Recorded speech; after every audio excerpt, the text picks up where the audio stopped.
Hi, everyone, and welcome to China EVs and More, where my co-host Lei Xing and I will go over the week's most important and interesting news coming out of the global EV, AV, and mobility sectors. What Lei and I discuss today is based on our opinions and should not be taken as investment advice. For those that are new to the show, welcome, and to our loyal listeners, welcome back. We ask that you please help us get the word out to other enthusiasts about this podcast and tune in again next week. My name is Tu Lee. I'm the managing director of CNY Auto Insights, a global management consultancy that helps organizations bring innovative and tech-focused products and services to the transportation and mobility sectors. I write a free weekly newsletter that we pull many of our discussion topics from. You can sign up for it at CNYAutoInsights.com, which of course I encourage you all to do. Lei, oh man, it is Chinese New Year again. Can you please introduce yourself? Yes. Good morning. Lei Xing, former chief editor of China Auto Review, and this is episode number 152. And yes, we are exactly a week from Chinese New Year Eve. So we have a week left in the year of the rabbit. And next it'll be the year of the dragon. And today is actually in China, in northern China at least, it's called the 北方小年, which means the little small Chinese New Year for northern China. People have already started to head towards their hometowns. Things are slowing down. They have been slowing down a bit, I guess. And I guess over the next week, there are certain things. Including NEV sales. Well, but we'll get into that. Yeah. So over the next week, there are certain things that you do to prepare for Chinese New Year. You clean the house, you make the dough for the dumplings, stuff like that culturally that even we follow. Cut your hair. To this day, exactly. If you don't, your uncle will die or something. That's, it is superstitious stuff like that. So, and it should be noted, Lei, that Vietnamese also celebrate Lunar New Year. So yeah, we should say Lunar New Year to be politically correct. Yeah, it comes from Chinese culture, but it's celebrated by non-Chinese as well. So yeah, so I don't know. You guys, for you, probably you do both stuff like Chinese traditions and as well as maybe Vietnamese, some of the. So let me ask you, and please forgive us if you're listening, humor us for a few minutes. Yeah. Now, is because dumplings are jiaozi is a northern China thing. Yeah. And what do they do in South China? They don't roll dumplings, do they? Well, the sticky rice balls, Okay, that type of things. A 汤圆. Okay, right. So in Chinese culture, and we did this, our kids did this, so it was really cool. We'd made stuffing, and then during Chinese New Year Day or Eve, we would roll them and then boil them and then eat them. And that's a very Beijing thing. I know that different parts of China celebrate differently, but Vietnamese, we don't do that. We do celebrate our ancestors. So there's incense burning and a few other things like fruit, because we're Buddhist, and so we normally will make food that's vegetarian, and then to celebrate our ancestors, we'll also make food that's non-vegetarian. Yeah. So a little bit different, but still very, very, very important holiday for Vietnamese culture. So yeah. So supposedly today for the little Chinese New Year, we're supposed to eat dumplings. So we're going to my sister's place to make dumplings. Nice. It's almost like a tune-up. Do you make the dough too, or do you buy the wrapping? No, we make everything ourselves. Okay, yeah. So, the reason we're spending a little bit of time talking about Chinese New Year and the tradition is Chinese New Year has everything to do with China EVs. The reason why is if you look at, even if it's starting to get slow, if you're on WeChat, what's happening on WeChat is these brands are pushing out these special Chinese New Year envelopes, and they're pushing out these special videos that try to subtly relate to their brands. So Mercedes, Audi, the circles, yuan, that means, people getting together, right? So you start seeing these marketing stuff going on, even though it's slow season. So it's very important. Lay, all you need to say is that Tesla rolled out a Chinese New Year specific over the air update. Yeah, That's all you need to yeah. say. And now we go into the EV sales. You put down in the title, and there's a big asterisk. Maybe you can explain a little bit why. But two more price cuts this morning. Xpeng again offering some discounts on the G6 and the G9. I think G6 now starts at 180,000 something, and Tesla cut prices in Canada. Early in the week, they cut prices for some of the inventories in China and offering discounts on certain colors, but down, not down, but down. For those wondering, 180,000 RMB for the G6 is around $27,000. Yeah. That would sell like crazy in Europe and the United States at that price. Let me just say that. Yeah. But we're at 700,000 units in January. BYD is down almost 40% month over month, which should be expected. They went to 200,000 units. Tesla, we don't know how much is broken out from an export standpoint, but they produced 71,000 cars in January. Let's say 20,000 of those might have been exported. What else? The legacies that work with SAIC, Volkswagen, GM, they seem to be bottoming out, and now they seem to be trying to build momentum. And like you said, there's pressure on the Wei Xiaoli and the domestic Chinese EV makers, specifically Geely affiliated and Huawei backed, seem to be doing quite well relative to 2023. And I'm referring to Ito, Avatar. Who else am I thinking of? Like Ito, Avatar, Zeekr. Qinlan. Yeah. So Yeah. So the point is that we look at year on year and month on month. So year on year, huge growth. But again, January last year was when Chinese New Year happened. So not apples to apples. And it's not really that meaningful to compare.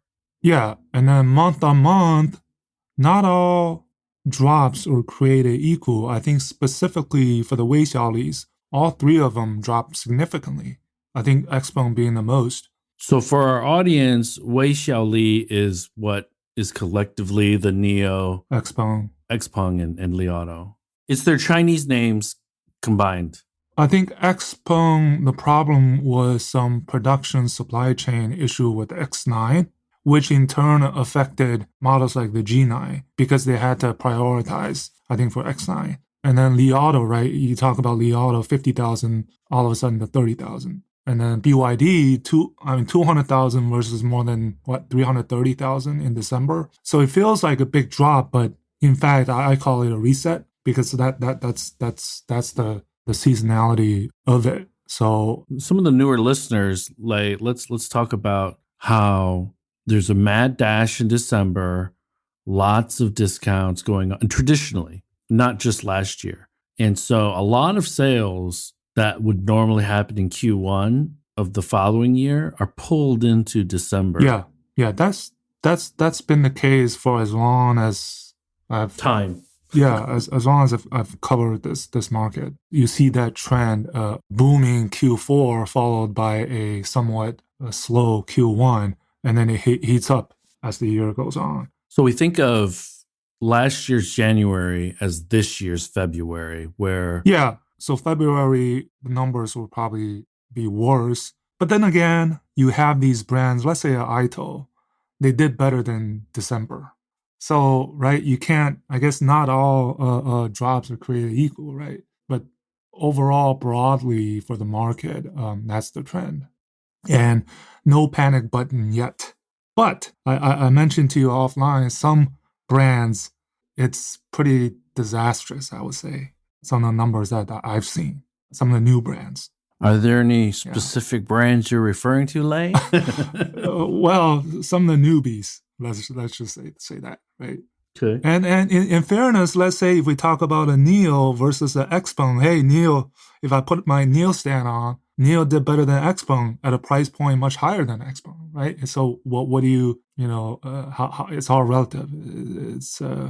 But I think there is that what we've been talking about since this year started, that gloominess is shrouding market and the pressure to export, right? I think BYD was 18% of their sales were exported. So BYD in December of 2023 exported 36,000, and in January they exported 36,000. So Out of a lesser total base, right? So yeah, so on a smaller base yeah, because sales were 38% less yeah. in January than so the ratio or the fraction percentage of vehicles exported much higher. So Yeah, and we've been hearing some stories about the car carriers. It's a huge investment, but it's a math problem, right?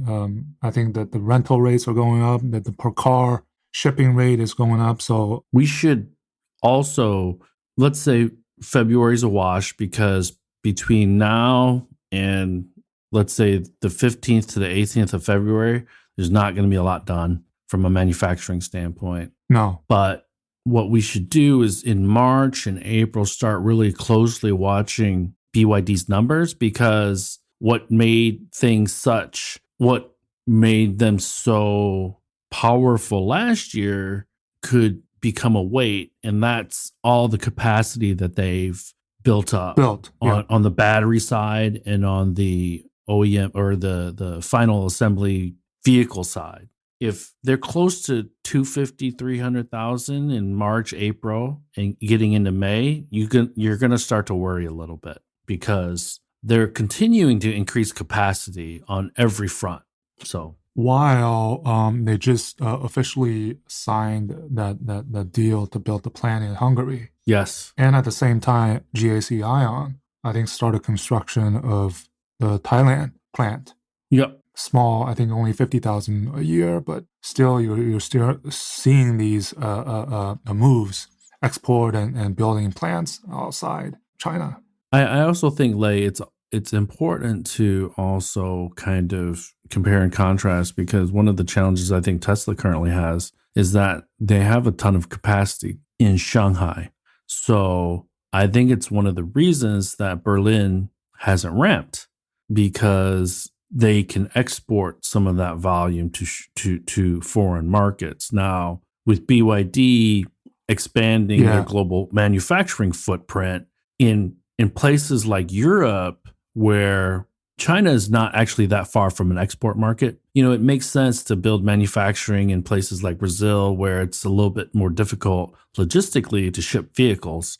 But we should start to see, if BYD sales does not continue to grow like it has been, these factories that are abroad, they might not get the utilization that they're expecting originally. So yeah, like I said, when you get to a high, it's a lot difficult to get higher, right? And then Tesla, for example, the big numbers, 50% of shipments out of Shanghai last year, and it was like roughly 600,000 domestically, 300,000 exported. That's the rough ratio. which is a big number, right? It's a huge number. Yeah. But I guess January is not, we can't, based on January numbers, conclude anything for the year. Well, what we can conclude, Lei, is that the price war is continuing. It's strong. It's still being dictated by Tesla, because they were one of the first to, well, was it Neo first and then Tesla? Was it in January? I think it was, well, at the Xpeng. end of last year, I think it was Cherry who announced something first. And you're right. No, last year it was Tesla, but this year is Tesla kind of, followed up from others. And then on top of the discount 2 weeks ago, they have a Chinese New Year discount for 8,000 RMB for in-stock Model Ys. Yeah. So, because of that, new kind of the refreshed Model Ys is on sale starting yesterday, February 1st, with the hardware 4.0. yeah, so they're bleeding old inventory. Yeah, so that's part of the reason. But it looks like now they have kind of refreshed both the 3 and the Y in China, where in the US and North America, the new 3 is only starting to being delivered. So, And a refresh in China does not have the same impact as a refresh in Europe and the United States. Yeah. So Yeah. I think they might get a very temporary bump in sales and interest on the refresh Model Y, but it's going to be a challenging 2024 for everybody to maintain growth. Now, I know one of the things that you had tweeted was Evergrande. So, do you want to talk about that for a little bit? For Evergone, right? those, yeah, that's a good one. I Yeah. didn't think that. So Yeah. for those that are wondering, Evergrande is or was was the largest real estate developer in China, and real estate developers are notorious for borrowing money to build new buildings, and so they famously have $300 billion worth of debt sitting on their balance sheet. And a Hong Kong court this week or last week had announced or not announced had I don't know, how do you say that, what's the right word, but anyways, they are forcing Evergrande to liquidate. Yeah. But Hong Kong court doesn't have jurisdiction in mainland China where most of Evergrande's assets are. Yeah. So it doesn't look like the Chinese government is going to bail Evergrande out. So how does that play into Hengchi and the EV side, Lei? Well, I just think Hengchi will be probably one of the casualties. Yeah. Multiple casualties that'll happen this year, if not already happened. And it was from the very beginning, from 2019, when Evergrande made all these announcements and bets. It was never realistic in the first place. I think they wanted to do, I don't know, was it 5 million already in 2025? I have to go back and check the numbers, but it was wild forecasts is what they want to do. They wanted to be like one of the 5 biggest AEV makers in the world. Like, so. And they had, was it 2 Shanghai auto shows ago? They had a booth that had effectively models that Daniel you couldn't. Kocher was there, I believe. Yeah. So they had 7 models in the booth. Only, I don't think any of them you could open the doors. So they literally didn't have a motor. They probably didn't have any engines or any working features in these vehicles. They were just, the windows were all blacked out. So yeah, so I mean, the current price war, the way I describe it, is that it's gonna play on until the ones that can no longer play in it are driven out, and that's, we're seeing that happening. So let me, what's the best way to say this? So we should separate the SOEs that are struggling from the startups. So startups meaning Hengchi, Hi-Fi is a struggling EV startup. WM, I think we can safely say they're gone. They're gone. They're gone. They're okay. done. We could safely say that. Who else? Lei? Innovate. Yeah. Neutron never got off. Never made it. Yeah. And so we've spoken about all of these companies over the last 2 years. We haven't spoken about them lately because they haven't been viable for that long. But I also believe 2024 is going to, like you had mentioned, really push a few that have been still holding on into the abyss. So, yeah. Which will make the legacies and the EV startups that survive even stronger. So sure. I think it's worth mentioning because it's going to make, because let's say that collective bunch, it could be 10, it could be 20 EV startups that fail in 2024. They might together sell 100,000 units a month. So somebody's got to pick that up. And why not NIO? Why not XPeng? Why not Li Auto? So they'll fight for that extra demand that is left over from the failed companies. Yeah. Yeah. And I don't know, did we talk about, we did talk about Cybertruck. So that was a kind of I want to get your take on CATL Didi.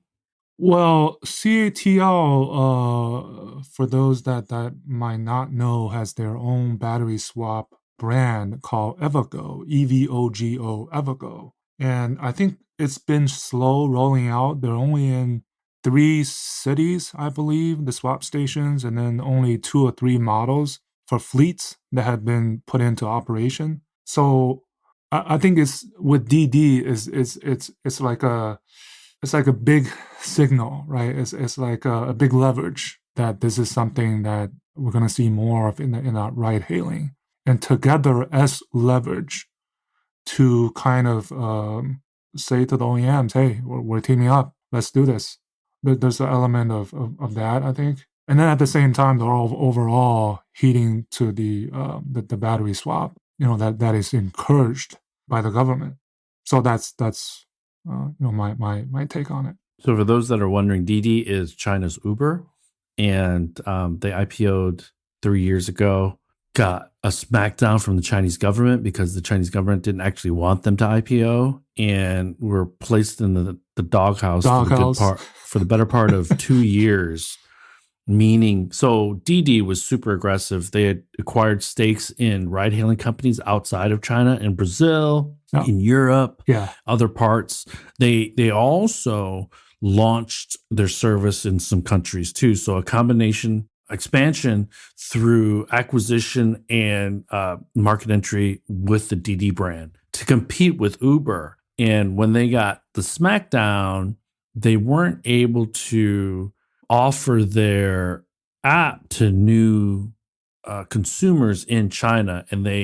But at that time, they were still the 800-pound gorilla. There were other companies like T3, CATL that are very regional, that are ride-hailing companies in China, but they were never able to overcome the huge lead that Didi has.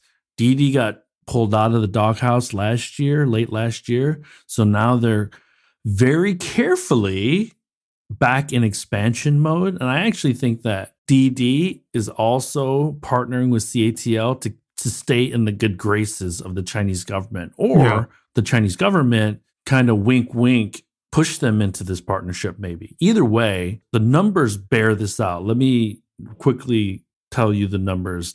Average daily rides as of Q3, 29 million in China only. Annual active users, 587 million. So a third of Chinese citizens use Didi. And the number of drivers, and this is 2021, 15 million. And if we think about it from the standpoint of a driver might have between 175 and 200 miles of range in their vehicle, and then they have to stop for about 20 minutes to recharge. And that's money that they don't make and Didi doesn't make. Yeah. And when you add that up over a 10-hour, 12-hour shift, it could be 1 or 2 hours not actually generating revenue. And so battery swapping eliminates that and increases utilization of the vehicle and driver exponentially if we add it all together. So their reach is massive. You and I, when we're not driving in China, I'm sure you pretty much just use Didi. Yes. And so it's ubiquitous. Any city that you go to, there's pretty much Didi. And it's super convenient, even more convenient than Uber, because in China, a 45-minute Didi ride could be $10 US. A 45-minute Uber ride in the US could be $100 easy. Yeah. So that's part of the difference in cost, but also just the scale that Didi has in China. Yeah, I think this will be a big year for Didi because this CATL partnership, it's expanding the battery swap station. So it's almost like a chicken and egg problem that you need the vehicles on the ride-hailing fleet to utilize these battery stations, swap stations. At the same time, you need to build out to make it accessible, right? And the second for Didi is this year's announcement with Xpeng's Mona vehicle that was Xpeng basically bought Didi's kind of the EV business, right? And they're supposed to have this 150,000 RMB vehicle, A-class vehicle, to be used on the ride-hailing platform. Yeah, so these are I think the two big things happening for Didi this year. And now CATL has a formal hammer to try to get more brands, OEMs, domestic, foreign, you name it, onto its swapping platform and gives these brands an alternative to the Neo swapping platform. And I just told you about the number of drivers. So think of it this way: Didi can be CATL's partner to try to bully some of these SOEs and potentially struggling foreign brands in China to say, your mass market vehicle, if you want me to buy 50,000 a month for my Didi drivers, or create a discount or a sales system for wholesale only for my Didi drivers, then you need to incorporate the swapping into your, mass market vehicle. So that's why I think, and remember that CATL supplies many of the foreign brands outside of China on modules and cells. So this leads to a potential for CATL to export their swapping technology as well. Yeah, and there's multiple things going on. So Geely, Neo and Geely, right? They signed a deal for battery swapping for the fleets. Probably like those models, the Levan brand could be already be on the Didi platform. They can utilize that Geely Neo partnership. And then in Beijing, when I was in Beijing in the summer, right, the Alton network, the regular taxis, Beijing taxis, are already using that, and it was pretty commonplace. I mean, I was at one of the stations, and Yeah. I kept seeing these taxis coming and doing the. It was still little primitive compared to Neo, but still, I think it's pretty commonplace. Well, I would just say, Lei, that it more so Neo swapping system is a B2C, so the actual end user or consumer uses the swapping station, whereas the CATLs is more of a B2B, so the driver, so it's not as fancy, it's not as designed nicely. So, but yeah, I think that we should put to bed whether swapping is viable or not. It's viable in China, which means that it's potentially viable in the rest of the world. And if you think about how complicated everything has gotten for a legacy OEM who now has to be an expert in battery technology and battery chemistry, they have to be an expert in software, they have to be an expert in electric powertrains. It's a lot in a short period of time that they need to get really good at. So this allows for them to really outsource some of that expertise to someone else. I'll point to GM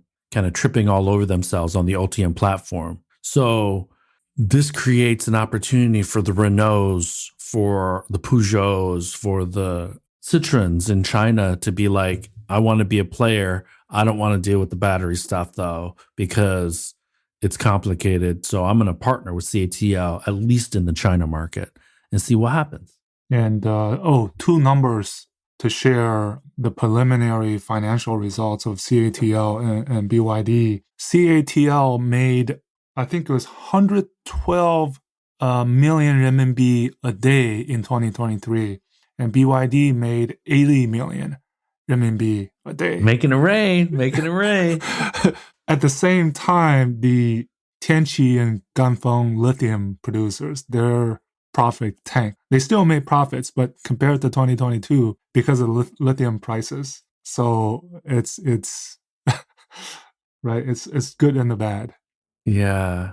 Well, lithium is going to be volatile for through 2030. So I think for both CATL and BYD, profitability wise, they may be taking a hit. If for BYD, especially if they have to deal with cutting prices as well throughout the year. Yeah.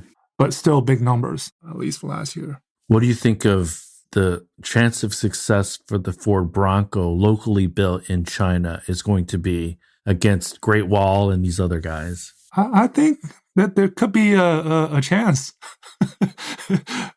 because now Ford feels totally different. I mean, they're into that performance off-road, very niche, which I don't know, a little bit of, they don't have a clear EV strategy in China. So let's put it at that. But these other unique models and they've done. And the Bronco is not unique. Just so we're clear, the Bronco is not, I'm sorry, not unique. The Bronco is not an EV. But I mean, they've done a lot of localization in terms of designing features for the Chinese market. No, there could be a chance. So that's I think it should be a pleasant surprise for Ford, but it's not going to rescue their entire operation. yeah, yeah. What else did you tweet about, dude? Did you see? So, Ampere, which is Renault's electric vehicle and software division, was going to get spun out. That's not going to happen anymore. And so we're seeing a pullback from companies that originally wanted or planned to IPO in 2024. Another one is Volkswagen's PowerCo. And then the third one is Zeekr. I think Zeekr will still IPO in 2024, just not As planned or smoothly. in Q1 or Q2. How's that? Mentioning the IPO, I think there's a lot of noises here in the U.S. The tech, these politicians, man, the tech company hearings. Are you Chinese? Are you affiliated with the? You know that clip, right? Yeah. They're so dumb. But anyways, some harsh words coming out of, let's say, Secretary Raimondo, some other senators on the, was it the Goshen or the CATL plant in Yep. Michigan? Pretty strong. Like the spying EVs. Uh, Politicians being politicians. This driving this threat up, like to so I don't know what you take of it. And also at the same time, there's chatter from Carlos Tavares, right, on the Chinese offensive, which he's a part of now, by the way. So Raimondo had talked about China EV Inc. and the data. So there's multiple angles now, right? Yeah, There's the chip angle, there is the battery and IRA angle, battery angle, the sensors.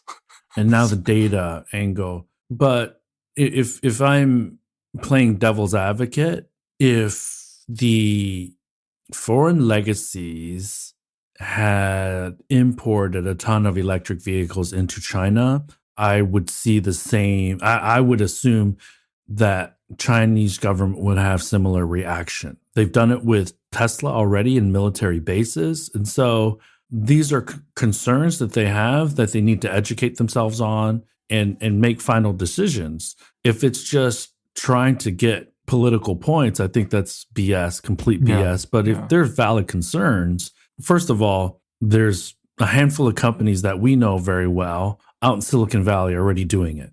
Okay.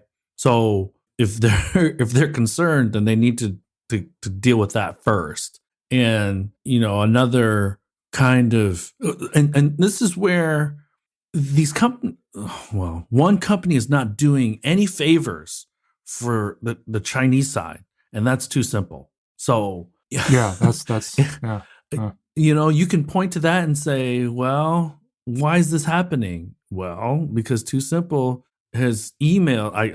It sounds like there's a Wall Street Journal article that they're emailing back and forth about shipping chips to Australia in order to ship them final destination to China. And it's like, what? Now, you and I had people that were working at Too Simple, and none of this surprises us because 3 years ago, if you were in Beijing, there was a huge Too Simple office at Liaoma Chao, right? Liaoma, near what's that Russian hotel in the U.S. Embassy. So right in that area. But that is the big soap opera, and it's actually probably doing a great job of painting a negative picture on the rest of China EV Inc. and stuff like that.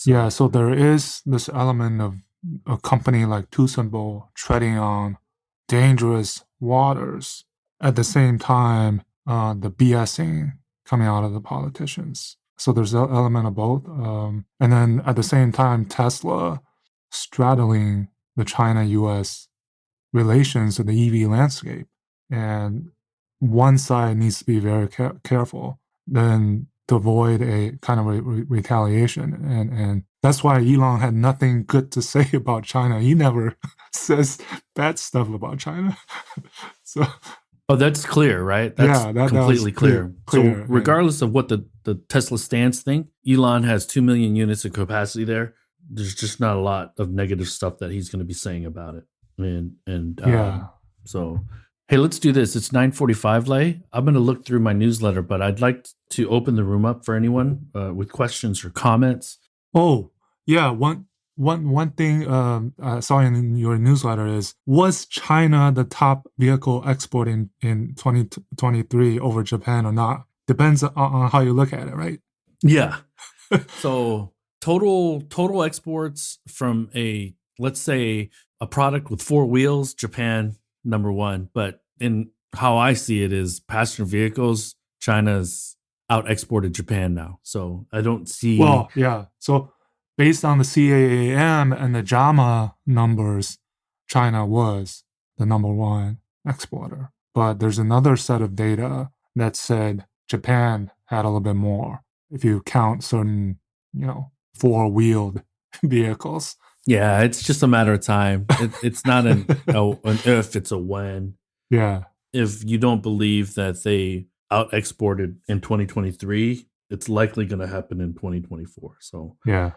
and I'm looking through. I don't really have anything else, man.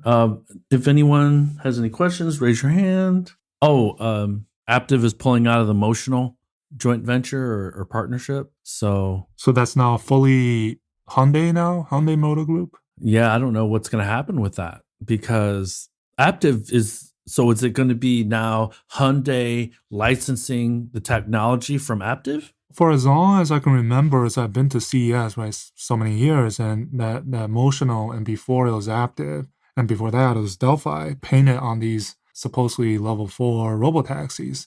I've never seen any, not like Waymo, not like Cruise, that they've ever expanded, or they've always been low key for some reason. Yeah, they've just always been around, but never really growing, it seems. Fully commercialized, or yeah. So I don't know. That points to why Cruise is facing what it's facing now, right? And now that you mentioned Cruise, we should just say GM has now officially announced that they will be launching hybrids again. So they backtracked a bit on their clean energy vehicle strategy. They originally said we're going to go straight from ICE to EV, but it looks like they're going to build a bridge. So kudos to Akio Toyota, but also, kudos to Mary and reconciling and kind of backstroking, but not being able to swallow her pride to do that. It seems, and maybe kudos to Tavares as well, because they sell quite a volume of their plug-in hybrids, right? The Jeeps, 4xEs, the minivan, and now it looks like they're starting to almost like full speed ahead with some of the new Stella platform vehicles, right? The new Jeep EV. Yep. So yeah, it's going to be interesting to see because Tavares and Stellantis just a year ago was kind of a mess. They had announced that they're going to exit China effectively and didn't really have a strong clean energy vehicle platform strategy. Now they have a large car platform and they'll likely use Leap Motors, at least Leap 3.0 to build out their small car strategy. So yeah, that's why I said I became a fan of Tavares, because some of the things that he did was a little bit different, right? Odd even, but I think he was very practical, and it's good to be. He's part politician, part businessman, so business person. I think in times like this, you need to be flexible, and when you make bold statements, you should be able to swallow your pride and say the market conditions have changed, and we're reassessing how we're going to be doing business moving forward. I'm okay with that, but I would, this. I had the problem with he was being so adamant about some of the challenges and how negative he seemed to be on some of his statements originally. So that's what I had a problem. But anyways, no one. I feel sad. Yeah, I think we're good. Yeah. So why don't we do this? Hey, everyone, go ahead. And next week, you're okay with Friday, same time? Yes. Although yes. it's Chinese New Year Eve, but it's just another Friday here in the US, I guess. Yeah, I've been watching some YouTube videos because I've always had other people make the stuffing or the inside. So I'm gonna. Yeah, and supposedly the Chinese New Year gala that Oh, the CCTV. yeah, the CCTV that you can watch it on YouTube. It's streamed live, but sometimes we still watch it because it's such a people like it's such a big topic that people talk about, like make fun of the stuff that's happens on the show. So So for everyone, I think after February we'll get into the meat of 2024, or at least the initial. and then the following week, do we have our annual break? Is that correct or no? Yes, yeah, we could do that. We can't. Once a year do break during the Chinese New Year. And well, the other thing too is we've totally sucked at our Max episodes. We're going to be better. We have some amazing guests lined up, and so yes. Hopefully by the end of February we'll have one or two to publish in late February, early March. So yep. So everyone, thank you again for listening and joining us. Good morning, good afternoon, good evening. We will talk with you all next week. Friday next week will be the final episode in the Year of the Rabbit. So talk to you guys. Bye-bye. That brings us to the end of this week's show. Lei and I thank you for tuning in. My name is Tu Lee, and you can find me on Twitter at Sino Auto Insight. That's SinoAutoInsight. You can find Lei on Twitter at LeiXing77. That's LEIXING77. If you wouldn't mind rating and or reviewing us on Apple Podcasts, Spotify, or wherever you grab your podcast from, we'd appreciate that as well. Even better, if you enjoy this show, please tell your friends about it. Please join us again next week as we track down all the latest news on China, EVs, and more.